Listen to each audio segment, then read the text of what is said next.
Okay, y'all, just a little fun, trivia video about your girl. To separate it from all the DoorDash videos that I got backed up all the way into like September at this point. So, I wanted to do shows that I've never had a chance to watch that actually are within the realms of shows that I would watch.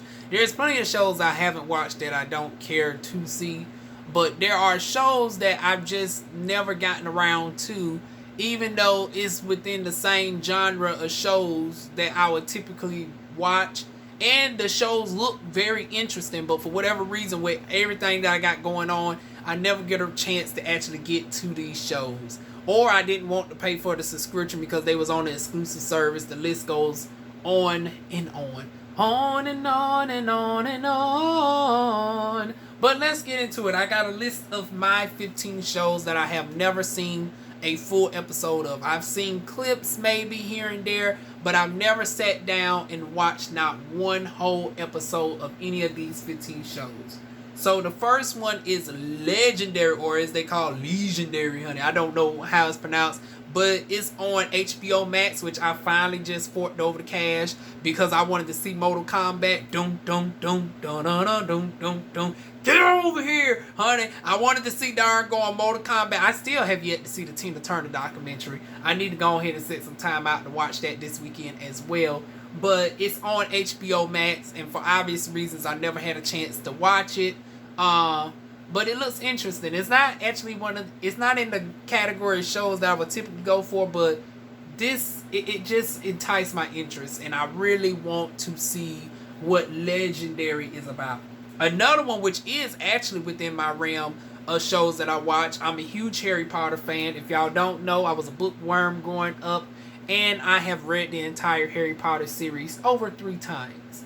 And y'all know the longest one in the Harry Potter series is the 5th collection, Harry Potter and the Order of the Phoenix. I want to say that's like nearly 1,000 pages. So imagine, I've read, and it's small print, small, teeny tiny print, 1,000 pages. I read all the books at least 3 times, including Lemony Snicket's A Series of Unfortunate Events, which up until the last interpretation that was on Netflix, honey, Nickelodeon didn't do that darn gone, that series justice at all, but I digress. But in that area comes the Game of Thrones, honey. I've never saw Game of Thrones ever, ever, ever. But now that I have HBO, I will finally try to see the Game of Thrones and what I've been missing. So I have 8 seasons to catch up on. I have not watched one episode out of 8 seasons. So I get to look at tons and tons of shows.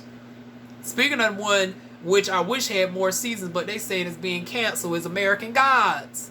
I just came across that show like a month ago, and I'm already on season 3 because it's 8 episodes a season, but the 3rd season has 10 episodes, and I'm already on episode 5 of 10. I hate that it's coming to it. It seems interesting. Although the first 7 episodes of season 1, I was trying to figure out what in the hell is this shit. It's taking too long to get to the point. And then at episode 8 and onward, stuff has started finally clicking together. Now I'm finally in love with American Gods, and it ain't being renewed. Like, what's up with that? But Game of Thrones, honey, is up in that arena, and I look forward to seeing the Game of Thrones, honey. The next one is Scandal, honey. I was a huge fan of darn going How to Get Away with Murder with Viola Davis, and the only time I came close to watching Scandal is when darn going Olivia Pope crossed over to How to Get Away with Murder, but I've never seen the opposite version on Scandal because I think Viola Davis character, Annalise Keaton, was over there on on Scandal as well, but I never saw that version. I seen clips, but I never sat down and watched the whole episode. So, and I want to say that there's like 7 seasons of Scandal as well, so I look forward to that. Now on to the YouTube streets. I have been getting into all the LGBT shows, and I've been, now starting to do frequent reviews of shows such as Chasing Atlanta, the Come Up Miami, and most recently the Circle Atlanta. But there's one show which is more so scripted, is a scripted series. It's not reality based. It's called Triangle. And I hate that I have not watched the episode today after all these years, because I've been following my boy Kyrie, for what, like 5 years now? I followed Kyrie for 5 freaking years, and I have not sat down and watched a episode of Triangle today. And it's 6 seasons in, and each one of those have super long seasons. Like, it's like 20, 30 episodes a season, almost like Law and Order, child. So I'm going to get my life whenever I finally get time to watch Triangle. If y'all watch any of these shows, tell me a little bit about what I'm missing without spoiling it for you, girl. So, speaking of spoilage, honey, I intentionally avoided this show because of who the creator was and the shit that he said about Empire. Although Empire did start to become tacky after season 4, especially when they killed off darn Boo Boo Kitty, honey. What was they doing killing off Boo Boo Kitty? Honey, that was pissed with that one, honey. And then, they didn't get to finish off the series finale. They just created a whole new story where Lucius and Cookie got together, but we seen before then that both of them end up dying. Cookie ended up exploding in the car, and Lucius ended up getting shot. So I was like, oh hell no, I didn't like this ending. And then they made the side chick get shot like Carmen from, Carmen the hip hop opera that starred Beyonce and old dude. I was like, oh hell no. Not that we did the Carmen effect with old girl that supposed to been a rising star, and then all of a sudden she gets shot, and then by her own father nonetheless, trying to she was in the midst of protecting Lucius from getting shot. Child boo. But we have Power, which was supposed to be the more raunchy equivalent to Empire. They had a whole host of folks over there. It had Mary J. Blige. It had who else was over there? It's rainy over here, y'all. That's why I'm tired. And I just got finished doing an interview, hence why I'm glammed up. But it had Mary J. Blige over there and just a host of from Lala Anthony. That's what we're going to call her now because, honey, she going through the divorce, honey. I mean, Lala Vasquez. She no longer going to be called Lala Anthony. So we're going to call her Lala Vasquez, baby. So it had her over there. And it's like equal number of seasons. So like 6 seasons in. Never saw an episode. YouTube now going into reality television. Like I said, I've seen Chasing Atlanta, Chasing Dallas. I think they have in New York. I've never seen Chasing New York. The Come Up Miami, but never seen the Come Up Atlanta. And I've never seen anything of G Status. And surprisingly, it has one of my favorites over there. Y'all know I'm a porn connoisseur, honey. So, like I recognize Cash Dinero instantly on the Circle Atlanta. You got Sherrod from G Status. I've never seen an episode of G Status. So, I'm missing out on that. Definitely going to catch up on it. I'm starting to finally break down on this one right here. I was pissed off when they created this one because I am a day one fan. Okay, no, I'm not really a day one fan. I came in on season 2, but I quickly got acclimated to season 1 because y'all know I was born in 93 and Charm came out way back in 1999, believe it or not. And it lasted for 8 seasons. The last season was way back in 2006, 2007-ish. So I came in around the year 2000. Second season with Prue. Had to look back at season 1 to see where everything started. Then, I watched this show. I mean, it's almost like the show Bones and Angel. Like, you don't have seen all the series. I could easily say that I've seen Charm from season 1 to season 8 at least 10 times over. I know that's ridiculous because each one of those seasons have like a 20-some episode season. So we're talking about like 100-some episodes Honey, DivaWuan done seen the shit at least 10 times. I done watched Charm at least 1,000 times. I'm not exaggerating at all, honey. I've seen Charm at least 1,000 times as far as the number of episodes. They came out with a reboot. They did not make no sense. Like, number one, why was a reboot needed with a whole different set of folks? Because it's like, and then they made one girl biracial. I was like, here we go with this affirmative action shit. I don't believe in black appeasement. I believe in black equality, honey. It's like, why in the world did they create a whole different show and each and every darn on Charm person is alive and well? That what got me. I was like, Holly Marie Combs is alive and well. Rose McGowan, Alyssa Milano, Shannon Dorothy. Now, granted that a couple of girls got issues with each other, but honey, it could be like darn gonna B. Arthur and darn gonna Betty White. They would definitely put the issues aside for the money, money, money, for the money, money, money. And each one of them basically said that. Each and every last one has said that they have been open to darn gonna doing a reboot. So they can't say that they decided to go with new folks because none of the actresses wanted to come back. It's like each and every last one of them was up for doggone coming back. And then it's like you had the children of the Charmed ones. And we seen in the future that they will, start the new generation. So it's like, why couldn't we at least gotten, the grown version of the children? And, you would have had, if you didn't even want to bring the main Charmed ones back in full capacity, it's like we could have seen them here and there assisting their children and stuff. And, they could have became the secondary characters and you would have had Charm the next generation. And then that's where you could have brought in the diversity and shit. Because then you could have brought in an actual black white lighter or an Asian white lighter.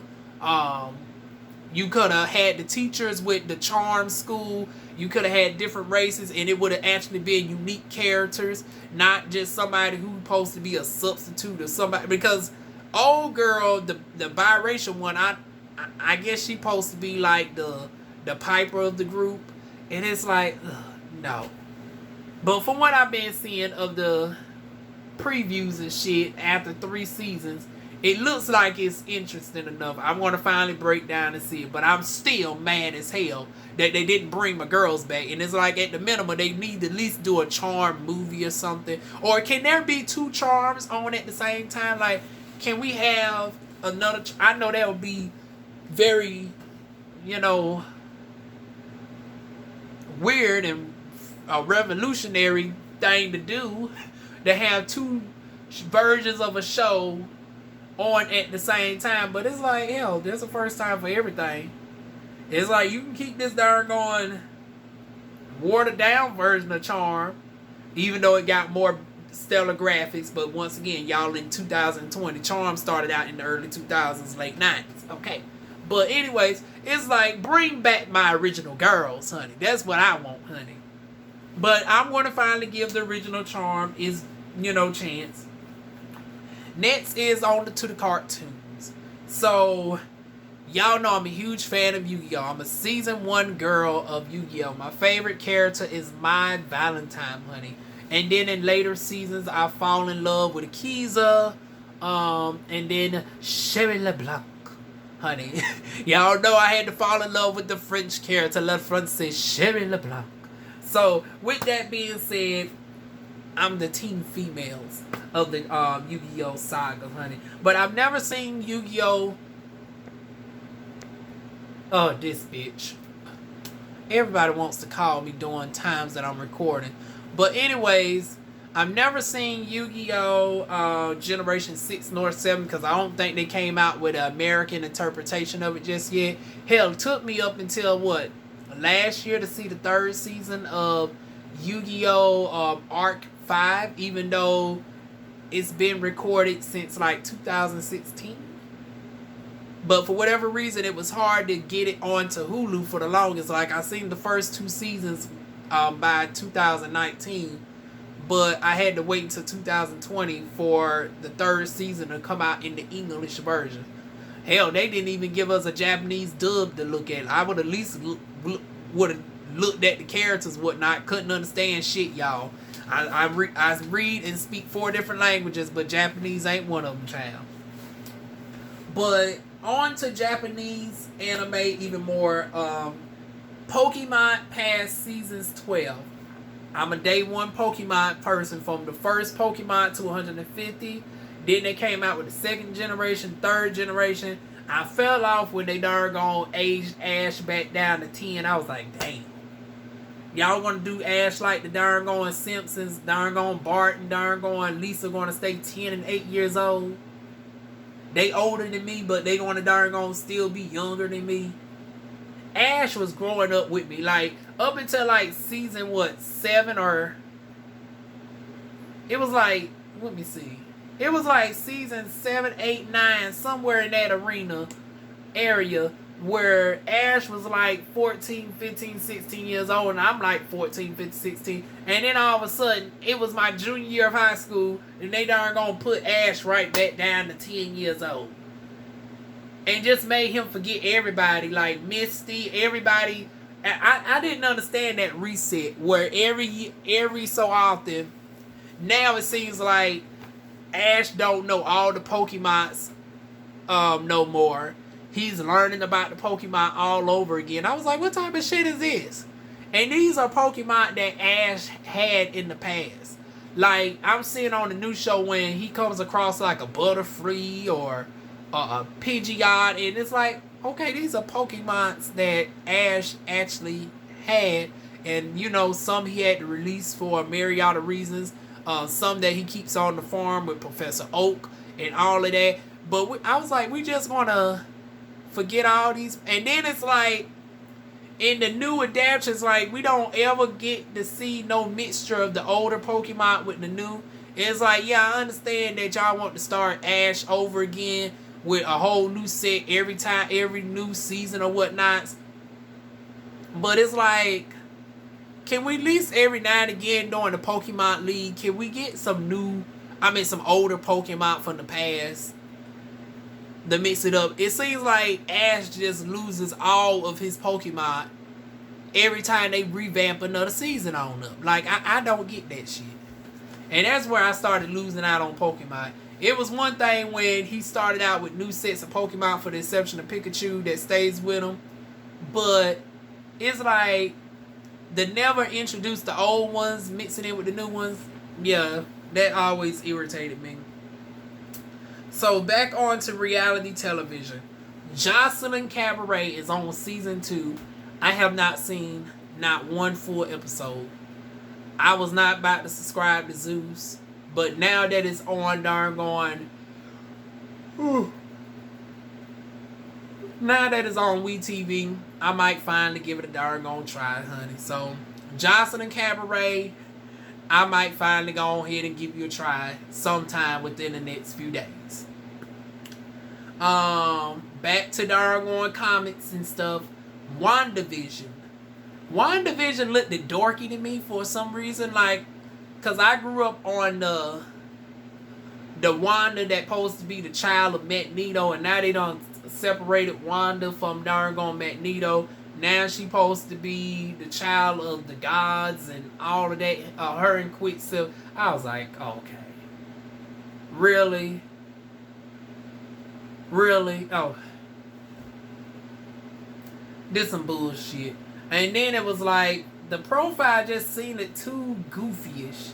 Like it didn't seem action-packed to me. But considering how darn American Gods darn won me over off of the goofy shit and all that, I said, you know what? Let me go ahead and give WandaVision a try. So I will be finally trying to look at an episode of WandaVision this weekend. So then we got The Handmaid's Tale. I've heard stuff about The Handmaid's Tale. Can't tell you hardly much about it, except it's supposed to be sometime in 18th century. Women are still under that of men. They are forced to have children, all this, that, and the third. People have been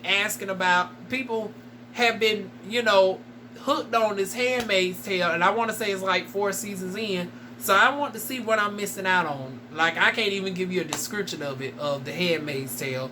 But for what I've just generally heard, it's going to pique my interest. The third and final season of Pose have been on. Never seen an episode of that either. So I'm going to finally look at Pose. Also by Lee Daniels is Star. That was 3 seasons as well. Never seen Star, so I'm going to check out Star as well. And last but certainly not least, with my girl Niecy Nash, I think they got 4 seasons. Also, Karuchi is on there as well. You got, and Miss Juicy, baby. Woo! Honey, Miss Juicy, the queen of Atlanta, honey. It's not Akbar, bitch. It's not Miss Nene, Meet the Elites. Honey, it's Miss Juicy, baby, that runs the Atlanta streets, honey. She might be 3'2", but she is the head queen. Boo boo. She supposed to be on Claws as well. So another show I ain't never got to look at that seems like it would be hella fun to watch. And then honorable mentions is Queen Latifah's new show, The Punisher, but you know that's in its first season. I don't even think the season finale even come up yet, so I can't really say I'm too far behind on that where I've never watched, because it's within the first season. Versus some of these shows, honey, they are in their 7th, 8th season. Some are just recently ending. Pokemon is like in its 18th season at this point. I'm still clueless past season 12, so I'm 6 years behind on that. Charm is 3 years. Yu-Gi-Oh! 2 generations over a course of like 5 years. I'm behind. So those are my shows. Are there any other ones that y'all think that I may have not had seen? Leave it down below. What are your thoughts on these shows that I mentioned? Have you seen them? Like I said, put a sister on game of what I'm missing without revealing too much. So that is it, y'all. Feel free to like, comment, share, and subscribe. And DivaWuan will see y'all soon with more videos. Mwah.